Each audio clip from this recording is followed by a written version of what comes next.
My name is Emily, and this is my story. It's not your typical fairy tale, but it's mine, and I wouldn't change a thing. I'm 29, have a great job, a loving husband, Alex, and a cozy little house we call home. But life wasn't always this kind to me.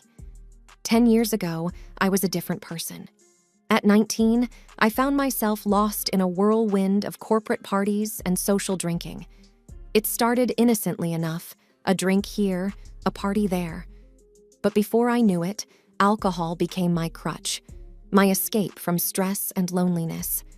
Those 3 years are a blur, a time I'd rather forget but can't.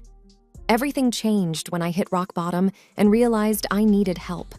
I turned to a special center where people like me, battling their demons, found solace and strength.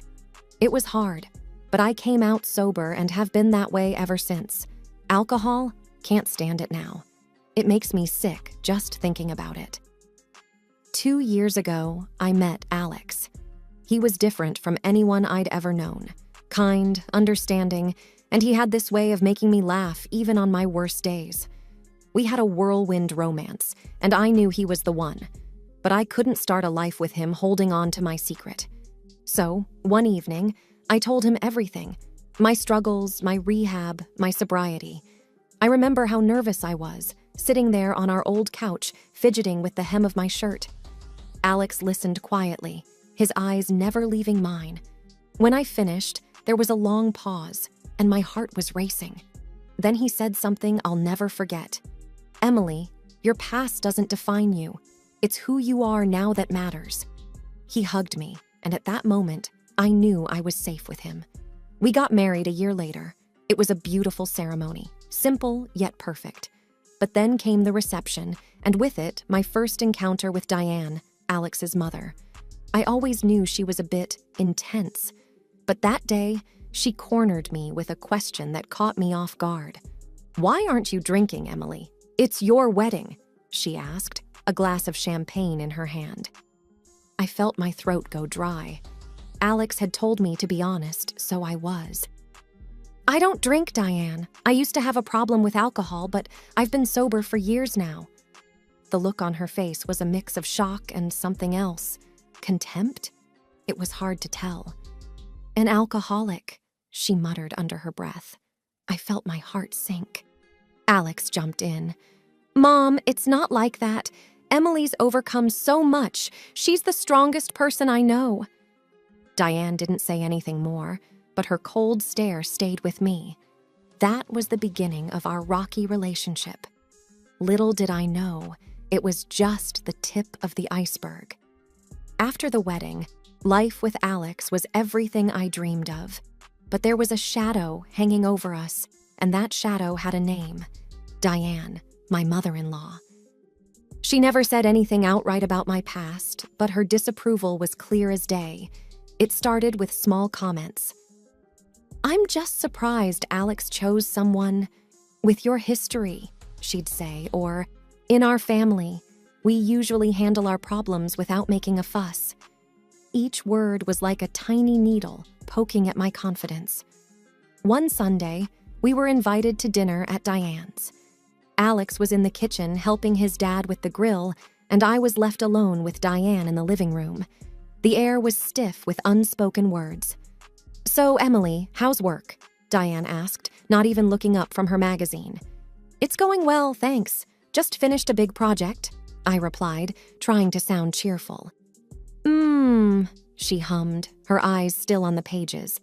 "I just hope you're not overworking yourself. We wouldn't want any old habits to resurface." I felt a flush of anger, but I bit my tongue.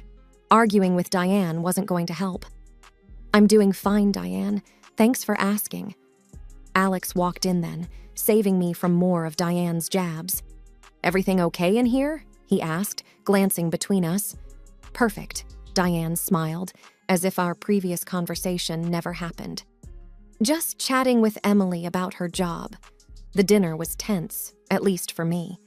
Diane played the gracious hostess, but her eyes kept darting to me, like she was waiting for me to slip up. I stuck to water, even though the wine was flowing freely around the table. After dinner, When we were alone, I told Alex how I felt. "I don't know, Alex. It's like she's always judging me, waiting for me to make a mistake." Alex put his arm around me. "I know my mom can be tough, but she just needs time. She'll come around, you'll see." I wanted to believe him, but deep down, I knew it wasn't that simple. Diane had made up her mind about me, and nothing I did was going to change it. The drive home was quiet. I stared out the window, lost in thought. Alex reached over and squeezed my hand. "We'll get through this, Em, together." A few months had passed since the wedding, and Alex's family planned a big gathering. It was a sort of annual tradition, a summer barbecue where everyone from his side of the family would come. I was nervous, but Alex reassured me that it would be fine. The day was sunny and warm, perfect for a barbecue. Everyone was there, aunts, uncles, cousins. The backyard buzzed with laughter and chatter. I tried to blend in, helping with the food and setting up tables, but I couldn't shake off the feeling of being watched. Diane was there, of course, floating around, greeting everyone. Then, during lunch, she called for everyone's attention. My heart sank. I had a feeling I knew what was coming. "Family," Diane began, her voice loud and clear. "I think it's important we all know who we're welcoming into our family. Emily, here, has a past. She's a recovering alcoholic." The words hung in the air. I felt every eye in the backyard on me. My face burned with embarrassment and anger. Before I could say anything, Alex's Uncle Mike, who I hadn't spoken to much before, stood up. "Well, Diane, since we're sharing, I might as well say I'm 10 years sober myself. It's not easy overcoming something like that. Takes a lot of courage and strength." I looked at him, surprised and grateful. Diane's face tightened, but Mike continued. "I think what Emily has done is remarkable. She should be commended, not judged." Then, one by one, other relatives started chiming in. "We all have our struggles, Diane," said Alex's cousin Sarah. "Emily's past doesn't define her." Even Alex's grandmother, a sweet but stern woman, added her voice. "Diane, dear, this isn't the time or place. Let's be a family that supports, not one that tears down." Diane was outnumbered. She mumbled something about just being concerned and walked off. Alex came over and gave me a tight hug. "See? They love you." The rest of the afternoon went surprisingly well. Uncle Mike even shared a bit of his own story with me, and I felt a sense of belonging I hadn't expected. It was like his words had broken some invisible barrier, and I found myself chatting and laughing more freely. As we drove home, I felt a mix of emotions. I was still upset about Diane's stunt, but I was touched by the unexpected support from Alex's family. "Your family is amazing, Alex," I said, leaning back in the seat. "Yeah, they're pretty great," he replied, smiling. "And now they're your family too." The support from Alex's family at the barbecue gave me a much-needed boost, but Diane wasn't the type to give up easily. I started noticing little things that didn't sit right with me. It began with a casual family dinner at Diane's house. She had always kept a few bottles of wine around, but that night, the dining room looked like a mini-bar. Bottles of all sorts were displayed prominently. I caught her eyeing me, almost as if she was daring me to take a drink. "Mom, you've outdone yourself with the drinks," Alex commented, unaware of the tension. "Oh, you know me? I like to have options for our guests," she replied, her voice too sweet. I stuck to water, but I couldn't shake the feeling that this was more than just hospitality. A few days later, Alex and I were at home when he mentioned something that made my heart drop. "Mom's been suggesting I should relax more, have a drink in the evening. She even gifted me some fancy scotch." I tried to keep my voice steady. "That's nice of her, but you don't have to drink if you don't want to." He laughed. I know. Just thought it was a bit odd, her insisting on it." That's when it hit me. Diane wasn't just targeting me. She was trying to weave alcohol back into our lives through Alex. The last straw was a conversation I accidentally overheard. I was at Diane's house, helping her set up for another family event. I thought she was in the garden, so I was surprised when I heard her voice coming from the living room. Peeking in, I saw her talking on the phone, not noticing me. "I'm telling you, she'll slip up eventually," Diane was saying. "If she's around alcohol enough, she'll go back to her old ways. Then Alex will see I was right about her." I felt sick to my stomach. She was plotting against me, trying to make me relapse. I didn't know what to do. Confront her? Tell Alex? I felt trapped and scared. At home, I sat Alex down and told him everything. The drinks at dinner, the scotch, and what I overheard. He was shocked. "Mom wouldn't do that, Emily.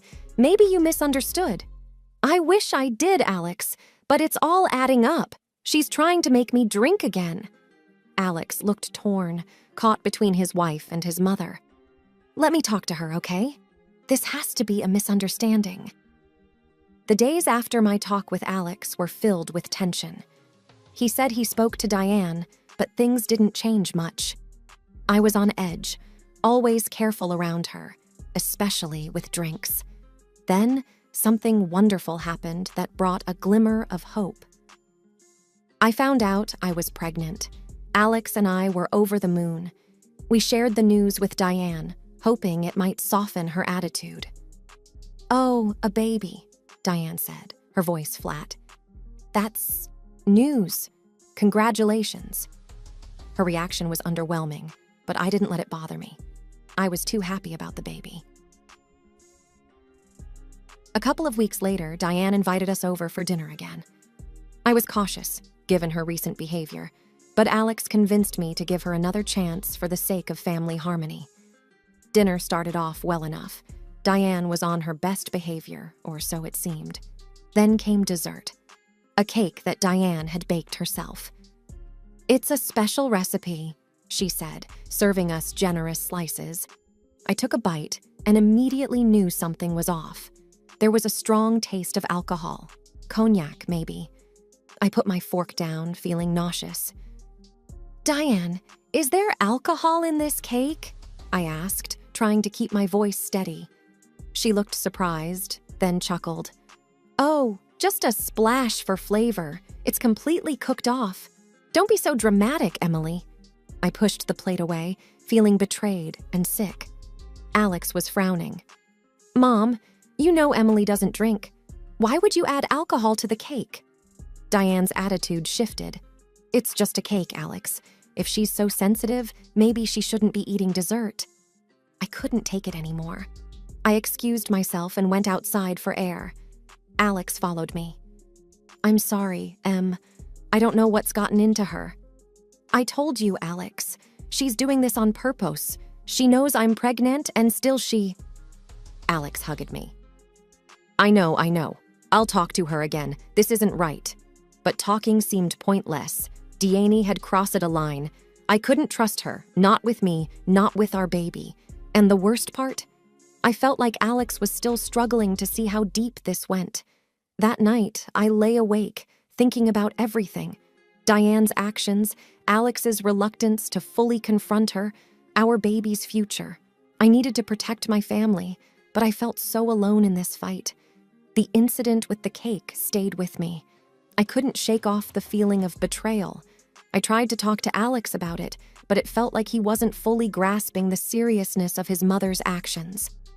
One evening, we were sitting in the living room, and I decided to bring it up again. "Alex, I can't stop thinking about the cake Diane made. It's like she's testing me, pushing my limits."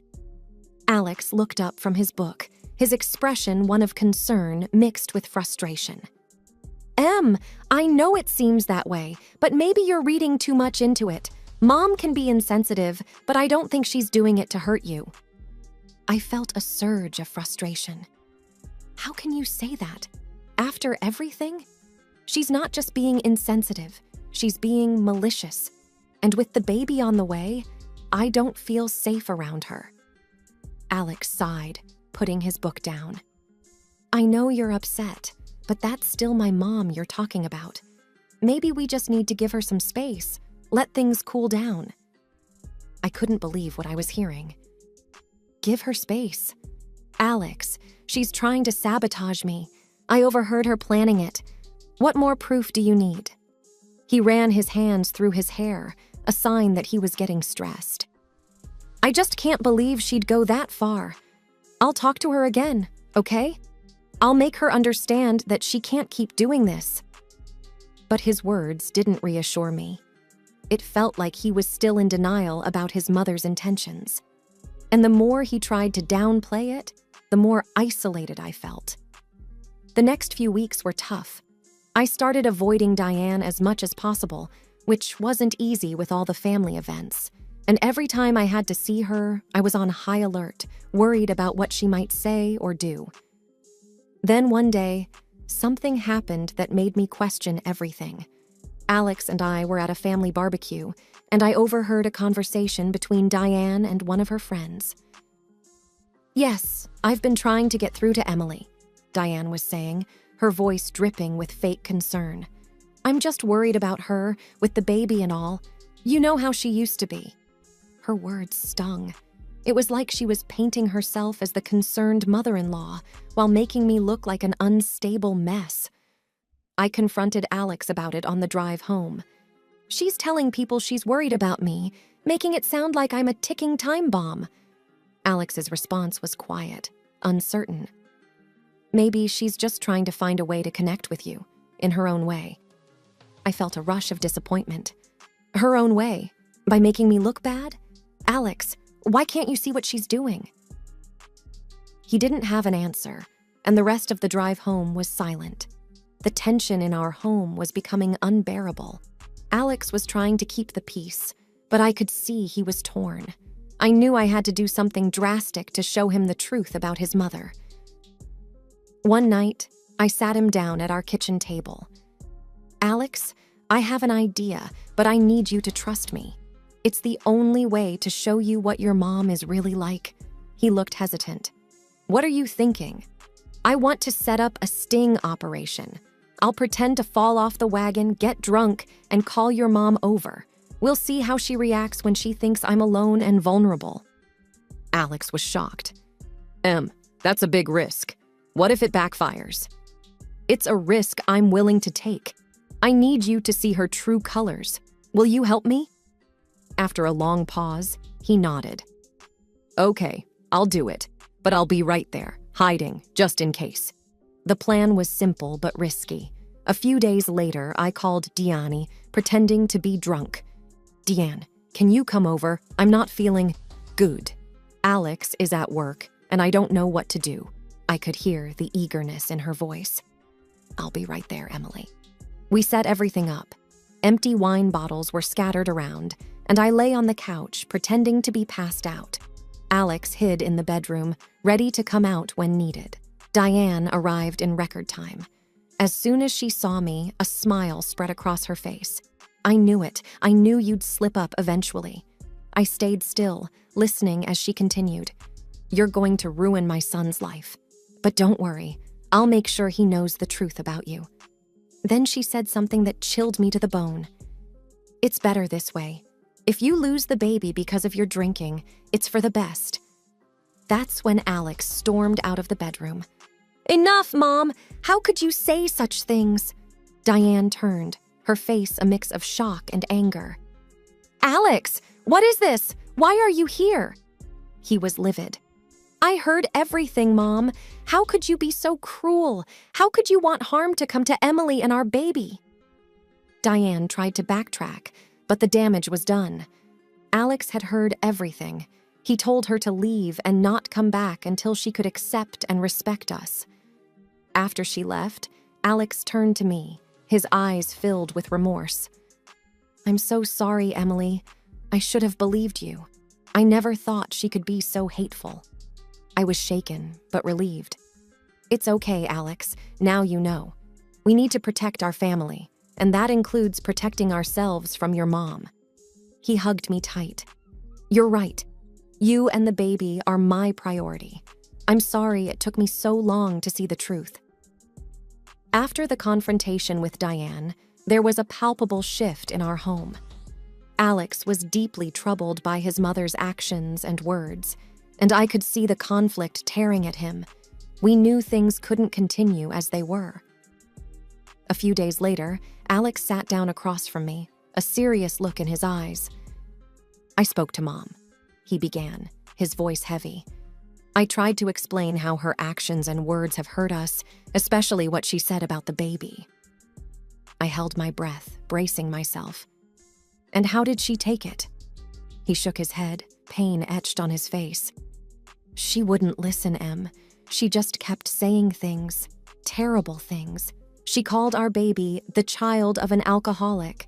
She refuses to accept you or our child as part of the family."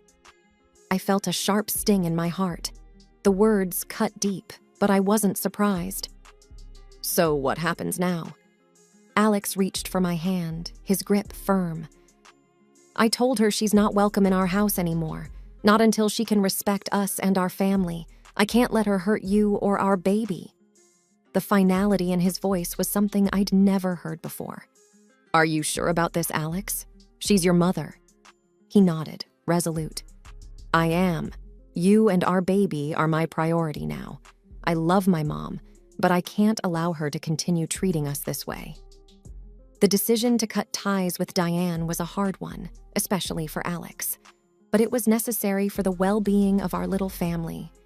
We needed peace, stability, and love, things that Diane, in her current state, couldn't offer. In the following weeks, we focused on each other and the arrival of our baby. It was a time of mixed emotions. There was the joy of anticipation, but also the sadness of the rift in the family. Yet, through it all, Alex and I grew closer, our bond strengthened by the challenges we had faced.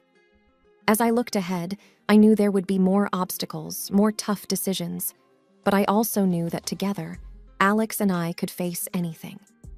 We had chosen a path of love and respect for ourselves and for our child. And that made all the difference.